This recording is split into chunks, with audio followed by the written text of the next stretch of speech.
नमः श्री यतिराजाय विवेकानंद सूरये सच्चित् सुख स्वरूपाय स्वामिने कापहारी।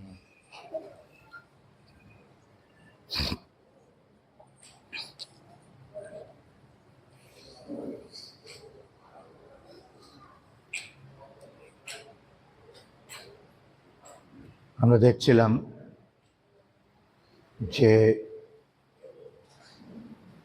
ঠাকুর শ্যামপুকুরে এসেছেন তার চিকিৎসার জন্য। বলরাম বাবুর বাড়ি হয়ে দক্ষিণেশ্বর থেকে সেখানে সব ব্যবস্থা আদি হয়েছে। যুব ভক্তরাও আছেন। নরেন্দ্রনাথ নেতৃত্ব দিচ্ছেন যুবকদের, আর ভক্তরা তারাও সমবেত হয়ে ঠাকুরের সঙ্গ করছেন। যুবকেরা আন্তরিকভাবে ঠাকুরের সেবা করে যাচ্ছেন।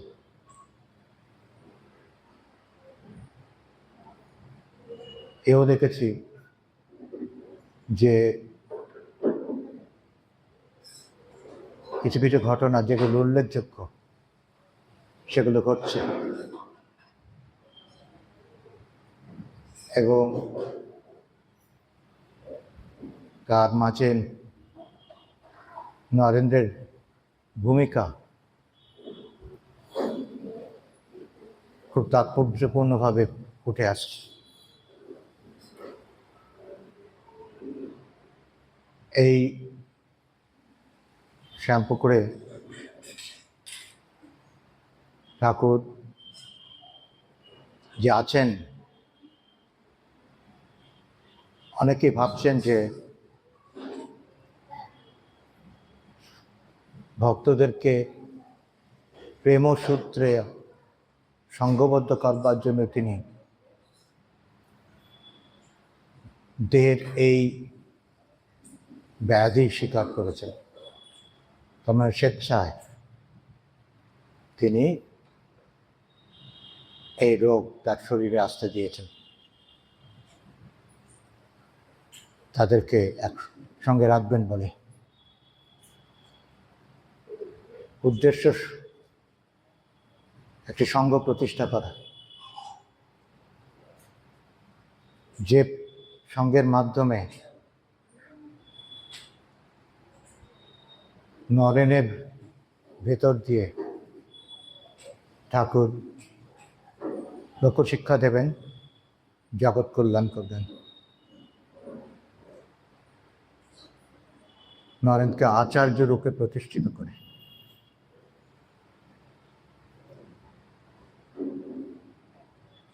মাস্টারমশাই একদিন বলছেন, আপনার রোগ খেলার জন্য, এ রোগ না হলে নতুন নতুন ভক্তরা কি আসত? ঠাকুর অনুমোদন করছেন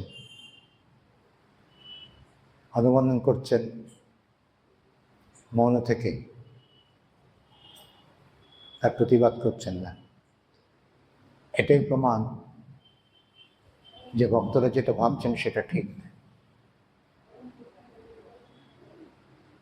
তারপরে এই কথা শুনে ঠাকুর বললেন, ভূপতি বলে রোগ না হলে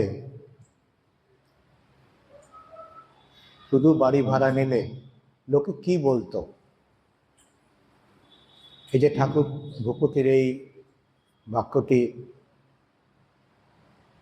উল্লেখ করছেন, তাতেও সে ভাবটি অন্তর্নিহিত। এই রোগ হওয়াতে তিনি কলকাতায় এসেছেন, শ্যামপুকুরে উঠেছেন, থাকছেন এবং তার চিকিৎসা চলছে। সে চিকিৎসাকে কেন্দ্র করে সকলে সমবেত হয়েছেন, ঠাকুরের সঙ্গ লাভ করছেন, বুদ্ধ সঙ্গ লাভ করছেন। আর তা যদি না হতো তাহলে যেমন 5টা লোক করে যে সাঙ্গপাঙ্গ নিয়ে এসে কলকাতার বাইরে থেকে এসে কলকাতায় থাকে আর আমোদ আহ্লাদ করে, সেটা যে নয়, তা তিনি এভাবে বুঝিয়ে দিচ্ছেন সকলকে।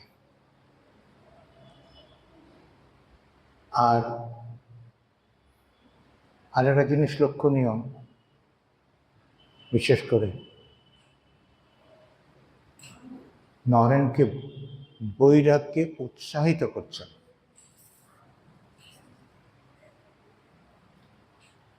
বলছেন, কেশবকে বলেছিলাম যদৃচ্ছা লাভ, কথাটি গীতা থেকে নিয়ে বলছেন। গীতাতে 4th অধ্যায় 22 নম্বর শ্লোকে বলা আছে, যদৃচ্ছা লাভ সন্তুষ্ট দ্বন্দ্বাতীত বিমৎসরাখা সমহ সিদ্ধা সিদ্ধ চ কৃত্বাপি ন নিবধ্যতে। যার সংসারে বিরাগ আসে আর তার সঙ্গে সঙ্গে ঈশ্বরে অনুরাগ হয়, তার চরিত্রটা কিরকম দাঁড়ায়, সেটাই এই শ্লোকে শ্রীকৃষ্ণ অর্জুনকে বুঝিয়ে বলছেন। যদৃচ্ছা লাভ সন্তুষ্ট, যা আসে তাতে খুশি থাকেন। শরীর ধারণ করবার জন্য যে খাওয়া দাওয়া যা কিছু আসে সামনে, তার জন্য কোনো চেষ্টা নেই, তাতেই সন্তুষ্টি। দ্বন্দ্বাতীত, দ্বন্দ্বাতীত মানে দ্বন্দ্ব কাকে বলে? যা কিছু দুই এবং বিপরীত, অর্থাৎ যেমন শীত আবার উষ্ণ, এই দুটোরই প্রভাব আমাদের করে পড়ে শরীরে, মনে। এই প্রভাবের ঊর্ধ্বে এই দ্বন্দ্ব তাকে প্রভাবিত করতে পারে না। বিমৎসরা, কারো প্রতি বৈরের নাই, নির্বৈরী। সমহা সিদ্ধা সিদ্ধ, এই যে লাভ ক্ষতি তাতেও বিচলিত নয়, তার দুটোকে সমভাবে সে গ্রহণ করে, এগুলোর প্রভাব তার উপরে পড়ে না। চ কৃত্বাপি, কর্ম করে, নির্লিপ্ত হবে। আর নির্লিপ্তভাবে করা মানে ঈশ্বর অর্পণ বুদ্ধিতে করা, তাকে নিষ্কাম কর্ম বলে, সেই রকম কর্মকারী। তাই ন নিবদ্ধতে, সে কর্ম করেও কখনো সে কর্মে আবদ্ধ হন না।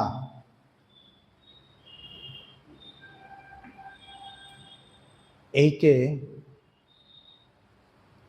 মনে করিয়ে দিচ্ছেন যেন ওই কথাটি বলে, যদৃচ্ছা লাভ। আর কি বলছিলেন, বলছেন, পড়েছিলাম কেশবকে, যে উঁচু ঘরের ছেলে তার মাসে মাসে মাসোয়ারা আছে, তাকে খাবার জন্য ভাবনা করতে হয় না। কিন্তু নরেন এত উঁচু ঘরে, তবুও তাকে কেন করতে হয় না। উঁচু ঘরে কিন্তু নরেনের সঙ্গে পার্থক্য বোঝানোর জন্য এইভাবে জিনিসটাকে বলছেন। পার্থক্যটা কি? অনেকে অনেক উঁচু ঘরে থাকতে পারে, মানে অনেকখানি এগিয়ে থাকতে পারে, কিন্তু নরেনের ব্যাপারে জিনিসটা আলাদা। কেন সেটা বলছেন যে এই যে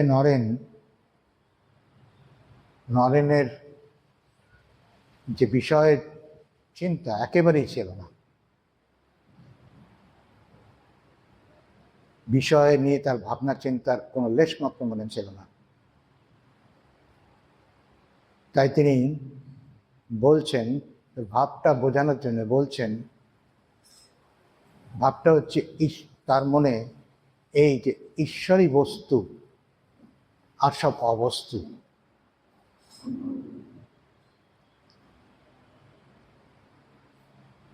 ঈশ্বরকে যে সংসার চিন্তা, এটা আবার কি? এই কথাটি বলছেন। সেই ভাবটি যেন নরেনের মধ্যে বিধৃত হয়ে আছে, একেবারে বসে আছে। এই কথা দিয়ে নরেনের বৈশিষ্ট্য বোঝাতে চাইছেন, এবং এটাও বলছেন যে আমরা গীতা আরেকটা শ্লোক পাই, সেটা ভাবটাও তুলে ধরছেন তিনি, যে ঈশ্বরের সব মনটা সমর্পণ করেছে, তার খাবারের জন্য ভাবনা করতে হয় না, ঈশ্বরই জোগাড় করে দেন।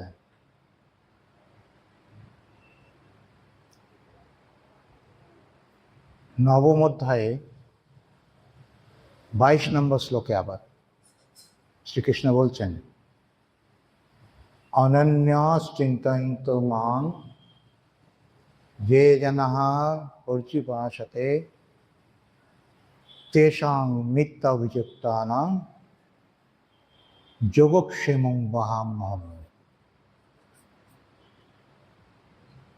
গীতাতে শ্রীকৃষ্ণ মুখে এই একই কথা ওইভাবে বেরিয়েছে, আর ঠাকুরের মুখে এভাবে বেরোচ্ছে নরেনকে উদ্দেশ্য করে। শ্লোকটির অর্থ কি? অনন্য চিন্তা, অনন্যভাবে, একভাবে, মনটা কোনো দিকে বিক্ষিপ্ত না করে, যে আমাকে সর্বদা সর্বক্ষণ চিন্তা করে, স্মরণ করে, মনন করে। যে জানাহা পর্যুপাসতে, আমাকে স্মরণ করে, আমার উপাসনা করে, তেষাং, তার, নিত্য অভিযুক্ত নাম, এই যে সবসময় করেন, সে নিত্য যুক্ত আমার সঙ্গে, যোগক্ষেমং মহাম্যহম, আমি তাদের দায়িত্ব নিই, তাদের সেই ভার বহন করি। কিসের? শরীর ধারণের জন্য যেটুকু দরকার সেটা তো যোগাই, এবং শরীর ধারণের যেটুকু রক্ষা করার দরকার সেটাও আমি রক্ষা করি। যোগাক্ষেম, ঠাকুর সেই কথাটি নরেন্দ্রের ক্ষেত্রে বলছেন। এভাবে কথাবার্তা চলছে, আর তারপরে আমরা দেখতে পাচ্ছি নরেনের বাবার মৃত্যু হয়েছে। তখন মৃত্যুর পর সে একটু ব্যতিব্যস্ত হয়েছে, সেসব আমরা দেখে এসেছি আগে আগে। তার দুশ্চিন্তার শেষ নেই, মা ভাইয়ের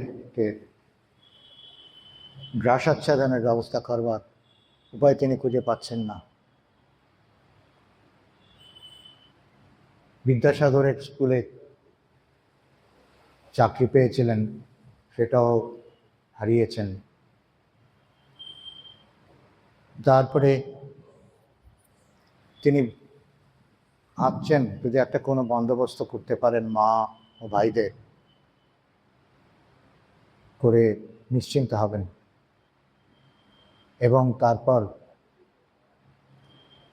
ঈশ্বরের দিকে মনটাকে দেবেন সর্বতোভাবে। কিন্তু এ তো ওর ক্ষেত্রে হওয়ার কথা নয়। ঠাকুর আগেই বলে দিয়েছেন বিষয় চিন্তার পক্ষে সম্ভব নয়, বিষয়ে সে আবদ্ধ হবে না। আর কিছুটা বিষয়ই না হলে এই সব বিষয় আত্মকর্ম করা সম্ভব নয়। তারপরে কি হচ্ছে আমরা দেখতে পাচ্ছি, ঠাকুরের শিক্ষা গুণে তিনি নরেন যে আগে ভাবটা ছিল ব্রাহ্ম সংস্কার থেকে উদ্ভূত, সে ভাবটা আস্তে আস্তে কেটে যাচ্ছে। আগে মূর্তি পুজো মানতেন না, বিশ্বাস করতেন না, এখন মূর্তি পুজোয় বিশ্বাস হয়েছে।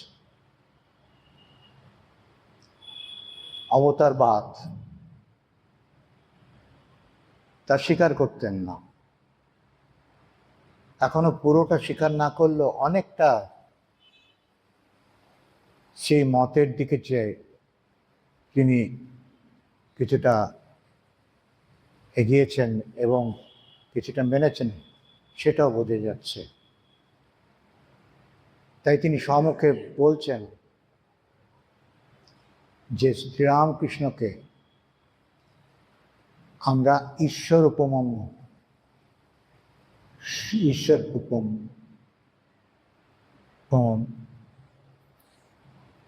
মহাপুরুষ মনে করি, ঈশ্বরোপম মহাপুরুষ মনে করি, প্রকাশ্যে বলছেন।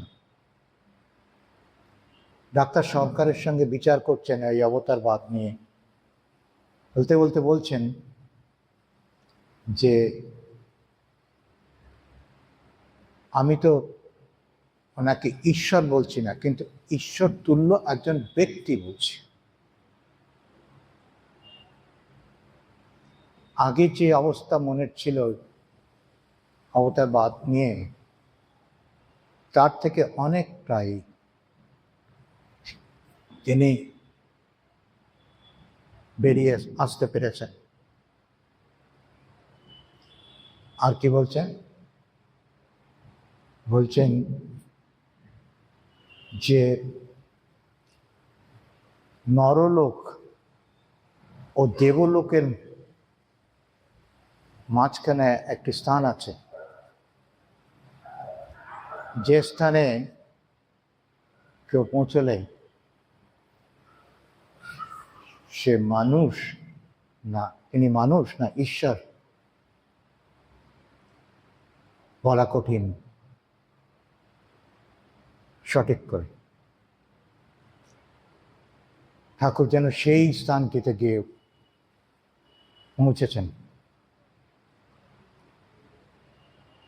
তাই আমরা এই যে কথাটি স্বামীজির মুখে শুনছি, তিনি ডাক্তার সরকারকে বলছেন, তিনি এই ভাবটি কিন্তু আমরা অনেকের ক্ষেত্রেই দেখেছি। পরে করে আমরা যারা ঠাকুরের সঙ্গ করেছেন তারাও ব্যক্ত করেছেন, বলছেন ওনার কাছে গেলে, ওনার কথা শুনলে, ওনাকে দেখলে এটা আমরা বুঝতে পারি না, কখনো মনে হয় মানুষ, কখনো মনে হয় স্বয়ং ঈশ্বর। মানুষের মতো ব্যবহার করছেন, কিন্তু তার ভেতরে এমন একটা কিছু আছে যাতে সে ঈশ্বরত্বটি ফুটে উঠছে ক্ষণে ক্ষণে। মানব আকৃতি ভেদ করে, মানব চেহারা ভেদ করে, মানব স্বভাব বের। এটা আমরা অনেকের ক্ষেত্রেই দেখেছি যে তারা বলছেন। এই যে ঠাকুরকে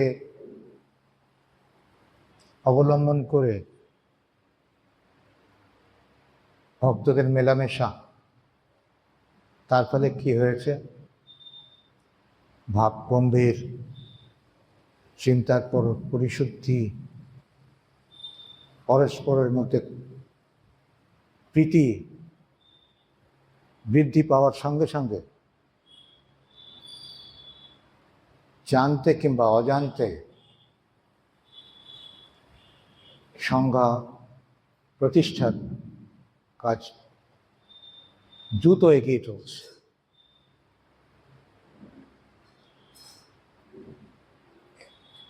ঠাকুর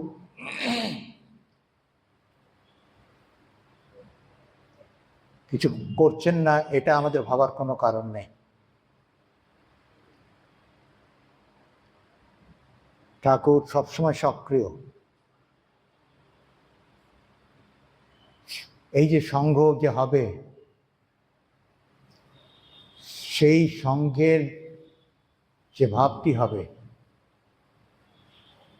সেই ভাবের সঙ্গে সঙ্গতি রেখে যাতে করে মনটা ভক্তদের তৈরি হয়,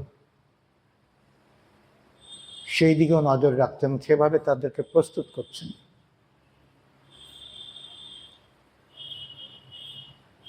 আর নরেন্দ্রের ক্ষেত্রে তিনি এই যে মাস্টারের সাথে এই ডাক্তারের সঙ্গে কথাবার্তা, তার আচরণ, তার ব্যবহার, তার দৃষ্টিভঙ্গি, মনের ভাব যে পরিবর্তিত হচ্ছে, সেটা খুব নিবিড়ভাবে লক্ষ্য করছেন এবং মনে রাখছেন। এই একদিন মাস্টারকে বললেন, নরেনকে দেখছো না? ওর সব মন এখন আমার উপরে আসছে। এটাই তো উনি চাইছেন। আর স্বামীজি অনেক পরে বলছেন কি, আমি আর আমার মধ্যে নেই, ওই পাগলা মব আমার সব শেষ করে দিয়ে ভেতরে গেঁড়ে বসেছে, আমি আর আমার মধ্যে নেই। এত ভালোবাসা, এত শ্রদ্ধা, এত নির্ভরতা, এত আন্তরিক সমর্পণ, তাই বলছেন এই কথা, আমি আর আমার মধ্যে নেই। তারপর এরকমভাবে ঠাকুর সংঘ প্রতিষ্ঠা করে যাচ্ছেন খুব সচেতনভাবে। আর কি করছেন? যে নরেনের জীবন গঠন করছেন সেই একই উদ্দেশ্যে, যেটা এর আগে বলেছি, সেই উদ্দেশ্যকে মাথায় রেখে। এবং শিক্ষা দিচ্ছেন। কি শিক্ষা দিচ্ছেন? যে এই যুবক ভক্তরা যারা নরেনের নেতৃত্বে সংঘ প্রতিষ্ঠার এবং তাকে এগিয়ে নিয়ে যাওয়ার কাজ করবে, তাদের কিভাবে শিক্ষা দিতে হবে, কিভাবে পরিচালনা করতে হবে, সেই শিক্ষা নরেনকে দিচ্ছেন।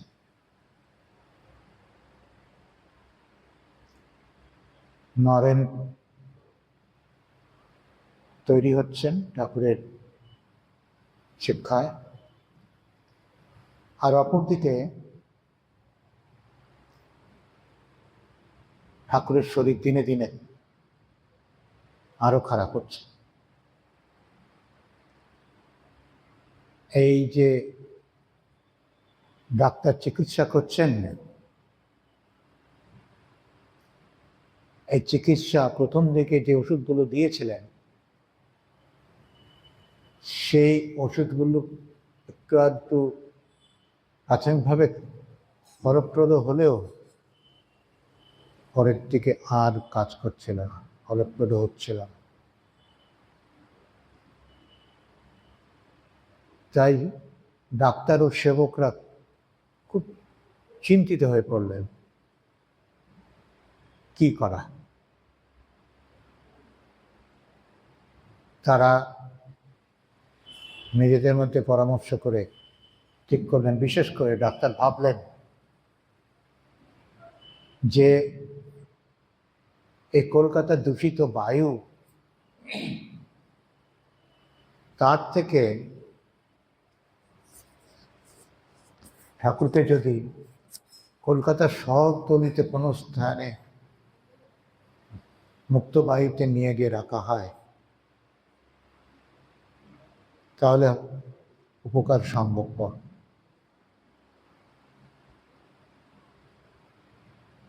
ঠিক সেইভাবে সিদ্ধান্ত নিয়ে বাড়ি খোঁজা শুরু হলো কলকাতার একটু বাইরে। আমাদের একটু ভাবতে অবাক লাগে, আমরা এখন বায়ু দূষণের কথা বলি খুব, আর তখন 1885 খ্রিস্টাব্দে সে একই কথা বলা হচ্ছে, বায়ু দূষণের কথা ডাক্তার বলছে। কিন্তু তখন তো এরকম বাড়ি ঘোড়া ছিল না, ঘোড়ার গাড়ি, পেট্রোল ডিজেলের গাড়ি ছিল না, কিন্তু তাও দূষণ। কিসের দূষণ এটা আমরা অনুমান করতে পারি।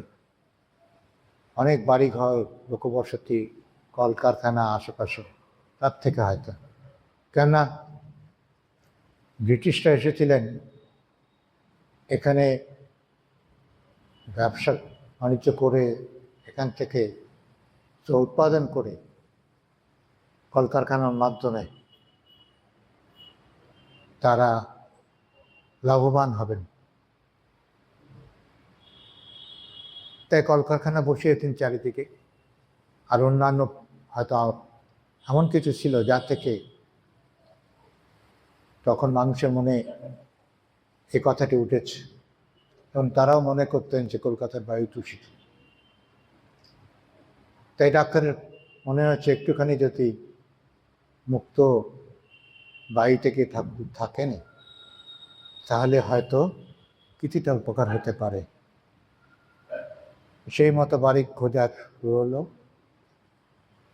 খুঁজতে খুঁজতে এই কাশীপুরে গোপালচন্দ্র ঘোষ, তার একটি উদ্যান বাটি ছিল। সেই উদ্যান বাটিটি দেখে তাদের পছন্দ হলো। তো সেই বাটিটি ভাড়া নেওয়া হলো 80 টাকা। তখনকার দিনে 80 টাকা কম নয়, একটা বড় অঙ্ক টাকা নেওয়া হলো। তারপর ঠাকুরকে সেখানে আনা হলো। ঠাকুরকে যখন আনা হলো, ঠাকুরের জায়গাটি বেশ পছন্দ হলো, তিনি খুশি হলেন। খোলামেলা 14 বিঘা জমির উপরে এই বাগান বাড়িটি অবস্থিত। আমরা এখন অনেকে গিয়ে দেখি, ঘুরে ঘুরে দেখলে বোঝা যায় যে বাড়িটি বেশ, বাগান বাড়িটি বেশ বড় জায়গার উপরে একটি বড় বাড়ি, এবং তাতে সব ব্যবস্থাই ছিল। তার চেয়ে বড় কথা হচ্ছে অনেকটা খালি জায়গা, সেই খালি জায়গাগুলোতে ফল আর ফুলের গাছে পরিপূর্ণ ছিল, সুশোভিত ছিল। ফলে জায়গাটি খুব মনোরম বলে তাদের মনে হয়েছে, তাদের সকলেরই পছন্দ হয়েছিল, ঠাকুরেরও তাই। পুকুর পূর্ব দিকে, পশ্চিম দিকে পেছনের রন্ধনশালা, রান্না করার ঘর, আবার এদিকে দারোয়ানদের থাকবার ঘর, ঘোড়াশালা, তারপরে আরো অনেক কিছু। আমি যখন প্রথম যাই তখন সত্যি আমি অবাক হয়েছিলাম। আমার ধারণা ছিল না, যে আমি ভেবেছি একটা শুধু বাড়ি, তার পাশে পাশে একটু উঠোন টুটন থাকবে। তখন ঘুরে দেখলাম চারিদিকে, দেখলাম অনেকখানি জায়গা, অনেকটা প্রশস্ত, অনেক কিছু রয়েছে। সেটা গিয়ে ঘুরে না দেখলে বোঝা যায় না। এই বাড়িটি যে ভক্তরা পছন্দ করেছেন এবং মনে করতেন ঠাকুরের এতে শারীরিক উন্নতি হবে এবং এরকমই দরকার, এতেও তাদের ঠাকুরের প্রতি শ্রদ্ধা, ভালোবাসা, আন্তরিকতা তাই প্রমাণ করে। তারা ভেবে চিন্তে নিয়ে গেছেন। ঠাকুর একেবারে যে তাদের প্রাণের মানুষ, প্রাণের দেবতা, তাকে যে করে হোক সুস্থ করে তুলতে হবে, এই প্রচেষ্টা তারই প্রকাশক। আমরা দেখেছি বাড়িটার ভেতরে দোতলাতে মায়ের ঘরটি যে সিঁড়ির নিচে, ঠিক তার উপরে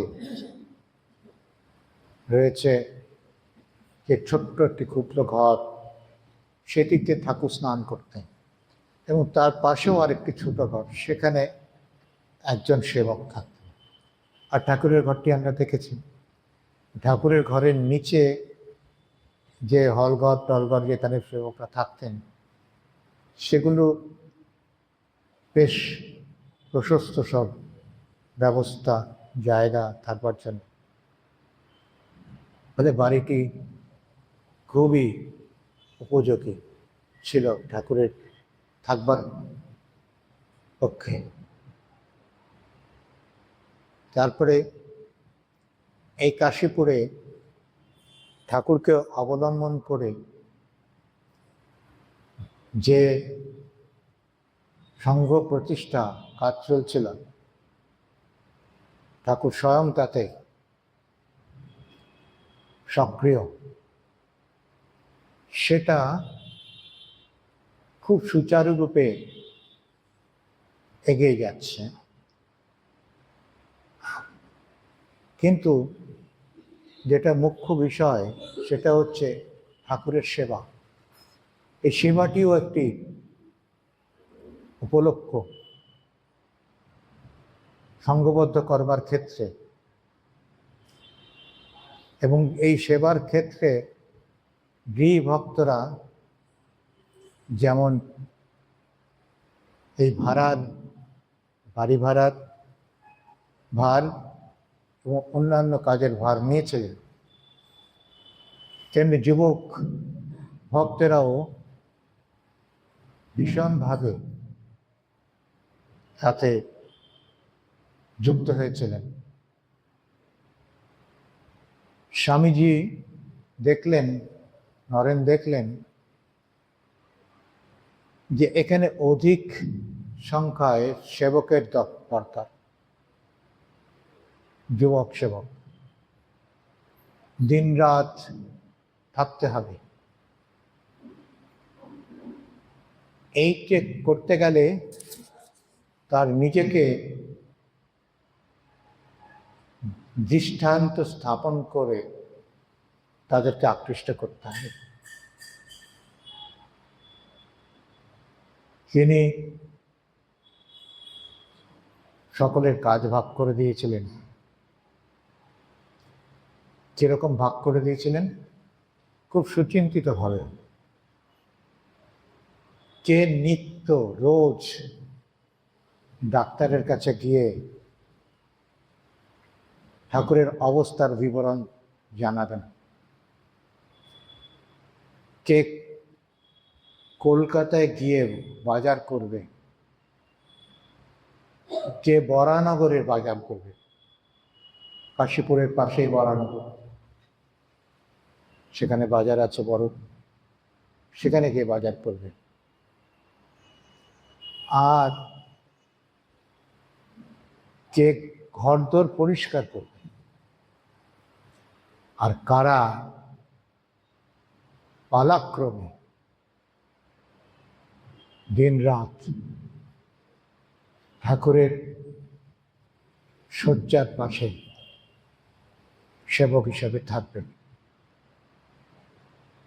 খুব সুচিন্তিতভাবে এটা করেছে।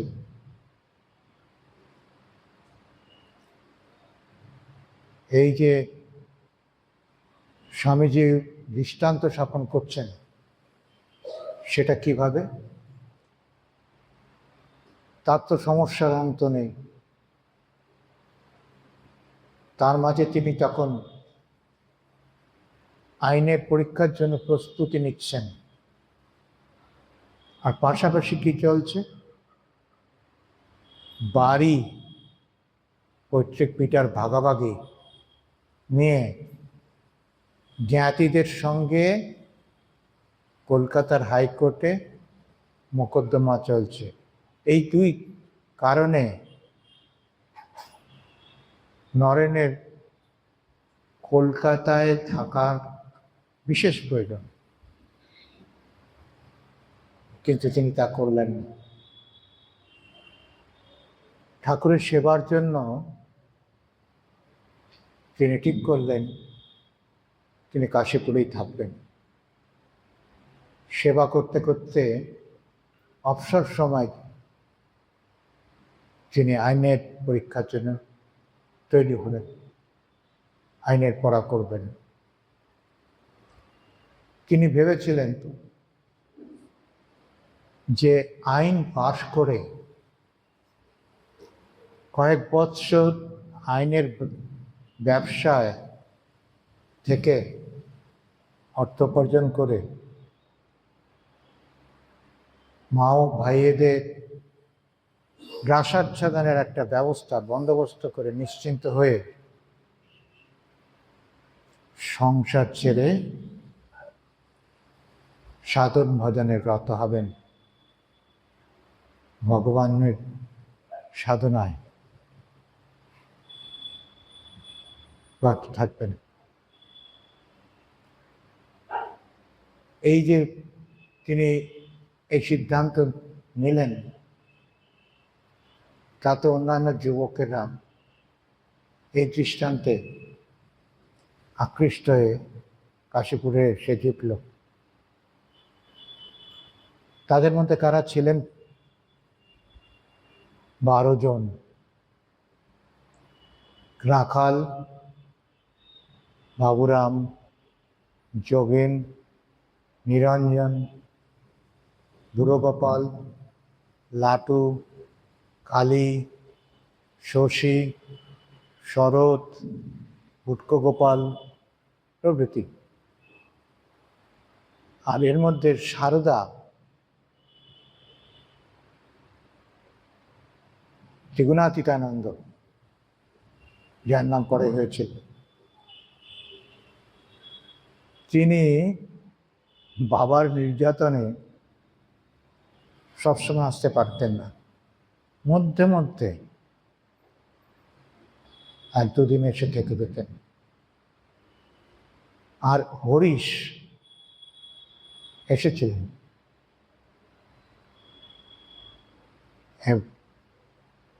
আচ্ছা, ওই 12 জনের মধ্যে হুটকো গোপালও ছিল, হরিশ এসেছেন, কিন্তু তাকে বাড়িতে ফিরে যেতে হয়। তার মস্তিষ্ক বিকৃতি ঘটে,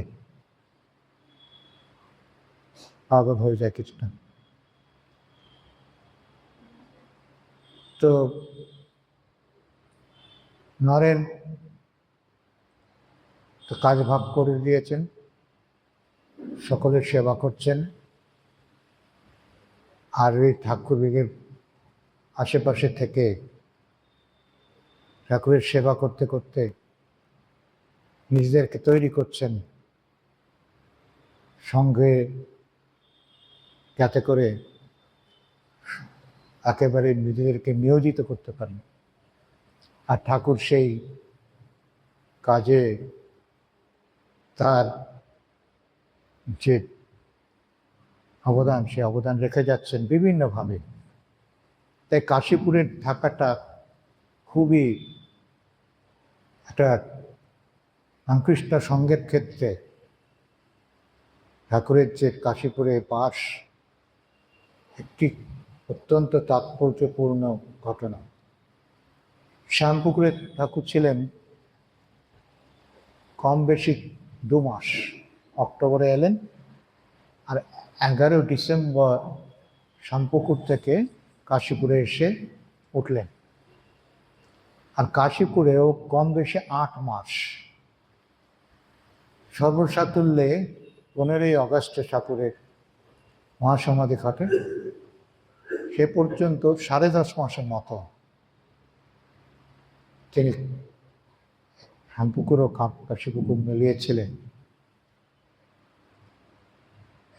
এই 10.5 মাস সময়েই একটা ভীষণ ঐতিহাসিক ব্যাপার বলে আমাদেরকে বিশ্বাস করতে হবে। এবং তার মধ্যমণি হচ্ছেন ঠাকুর স্বয়ং এবং তার একান্ত পার্ষদ নরেন্দ্রনাথ। তার মাধ্যমে তিনি ভবিষ্যতে ভাবী সঙ্গের রূপ দিয়ে যাচ্ছেন। তার অন্তর্নিহিত, এই সঙ্গের অন্তর্নিহিত যে শক্তি, সে শক্তি সঞ্চারিত করছে বিভিন্নভাবে। তো নরেন কি বলছেন এই যুবকদের? দেখ, ঠাকুর হয়তো দেহ রক্ষার সংকল্প নিয়েছেন কিনা কে বলতে পারে। তাই সময় থাকতে সেবা ও সাধন ভজনের মাধ্যমে যে যতটা পারিস আধ্যাত্মিক উন্নতি করে না। এই হচ্ছে নেতৃত্ব। নেতৃত্ব আমরা যেই অর্থে বুঝি সাধারণত সেই নেতৃত্ব থেকে আলাদা। আধ্যাত্মিক নেতৃত্ব, একটাই লক্ষ্য, ঈশ্বরমুখী জীবনযাপন করা, ঈশ্বরকে লাভ করা কর্মের মাধ্যমে। যে কর্ম শ্রীরামকৃষ্ণ তাদের উপরে যে কর্মভার অর্পণ করেছেন, সেই কর্মকে সঠিকভাবে পালন করে বলছেন যে নতুবা ঠাকুর চলে গেলে পশ্চাৎতাপের আর অবধি থাকবে না। কথাগুলো এত মর্মস্পর্শী। আমরা যখন এখন বইয়ে পড়ি, একটু যাদের মধ্যে ঠাকুরের প্রতি ভালোবাসা জন্মেছে এবং ঠাকুরকে আশ্রয় করে জীবনটা যাপন করতে চাই, শান্তির জন্যই হোক বা ভগবানকে লাভ করার জন্যই হোক, সেইটে আমরা বুঝতে পারি কিছুটা যে কতখানি তাদেরকে স্পর্শ করেছিল ঠাকুরের ভাব।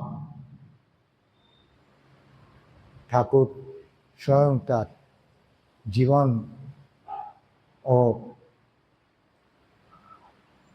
উপদেশ আদি এবং আচরণের দ্বারা সেটা তাদের সামনে তুলে ধরেছিলেন। তো স্বামী নরেন্দ্রনাথ থেকে এভাবে তাদেরকে উৎসাহিত করছেন, উদ্বোধিত করছেন, অনুপ্রেরিত করছেন আধ্যাত্মিক উন্নতির কথা। তারপরে কিছুদিনের মধ্যে যখন মোটামুটি একটা জায়গায় এলো, সুপরিচালিতভাবে ঠাকুরের সেবা কার্য এবং কাশীপুরের যা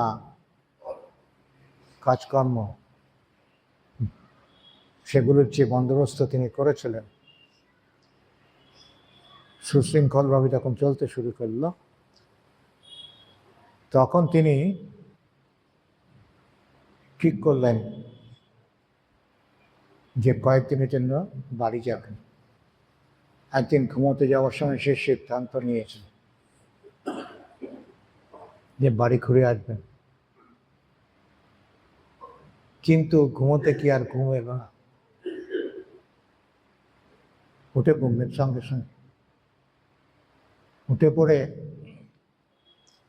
সঙ্গে ছিলেন গোপাল, এই উটকো গোপালই হবে, গোপাল আর শরৎ প্রমুখ আরো একজন দুজন। বললেন চল এই বাগানের পথে পায়চারি করতে করতে একটু তামাক খাই। বেরিয়ে পড়লেন। বেরিয়ে পড়ে বেড়াতে বেড়াতে গিয়ে একটি গাছের তলায় নরেন বসলেন, উপবেশন করলেন। করে কাছেই দেখতে পেলেন শুকনো কিছু ভাঙা ডালপালা স্তূপীকৃত হয়ে আছে। তাই অন্যদের বললেন,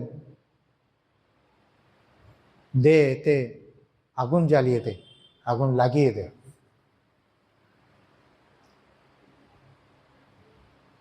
বলে বললেন ঠিক এই সময়ে সাধুরা ধুনি জ্বালায়, গাছতলায় ধুনি জ্বালায়, আমরাও সেরকম করব। এর আগে বলেছিলেন ভক্তদের, এই যুবক ভক্তদের, বাসনা সর্বনাশ, খুব জোরের সঙ্গে বলেছেন, বাসনা ত্যাগ কর, বাসনা ত্যাগ কর। তাই এখন এখানে বলছেন আমরাও সেরকম এখানে জ্বালিয়ে, ধুনি জ্বালিয়ে আমাদের মনের যত অন্তরের বাসনা আছে সেগুলোকে দগ্ধ করব। এই যে বাসনা কথাটি শাস্ত্রের কথা। এই বাসনা নিয়ে আমরা জানি, মায়েরও একটা বিখ্যাত উক্তি সকলেরই আপনাদের জানা আছে, যদি সম্পূর্ণভাবে কেউ নির্বাসনা হতে পারেন তার সঙ্গে সঙ্গে মোক্ষ লাভ হয়। মা সেটা স্বয়ং বলছেন, জপ ধ্যান করো ঠিক আছে, তাতেও হবে, কিন্তু তুমি যদি সম্পূর্ণভাবে নির্বাসনা হতে পারো এই মুহূর্তে তোমার মুক্তি হবে। মায়ের কথা বলছেন। আর সেই বাসনা, এই বাসনাটি আবার যোগেরও কথা, যোগশাস্ত্রের কথা। যোগশাস্ত্রের কথা পতঞ্জলি যোগের সূত্রে ব্যাস ভাষ্যে এই বাসনা নিয়ে বিস্তারিত আলোচনা করেছেন ব্যাসদেব। বাসনাকে কিভাবে মন থেকে সরাতে হয়, আস্তে আস্তে ক্ষীণ করে করে একেবারে তাকে বিতাড়িত করতে হয়। তারপরে সেই আত্যন্তিক মুক্তি আসে। এই বাসনার কথা বলছেন, এবং সেখানে আগুন জ্বালালেন ওই স্তুতিকৃত শুকনো ডালপালার মধ্যে। এবার তারা তার চারপাশে বসে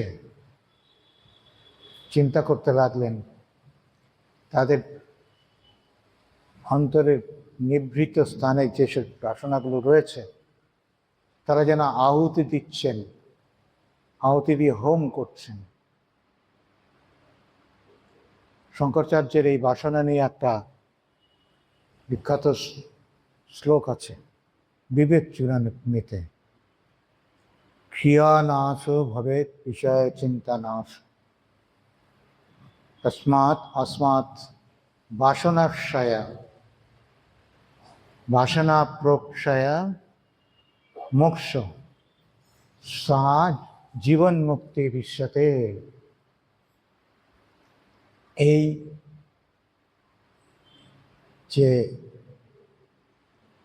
ক্রিয়ানাশ, ক্রিয়ামাসেন সকাম কর্ম, তার যখন নাশ হয় তার সঙ্গে সঙ্গে বিষয় চিন্তা নাশ হয়, এবং বিষয় চিন্তা নাশ হলে নির্বাসনা হয়।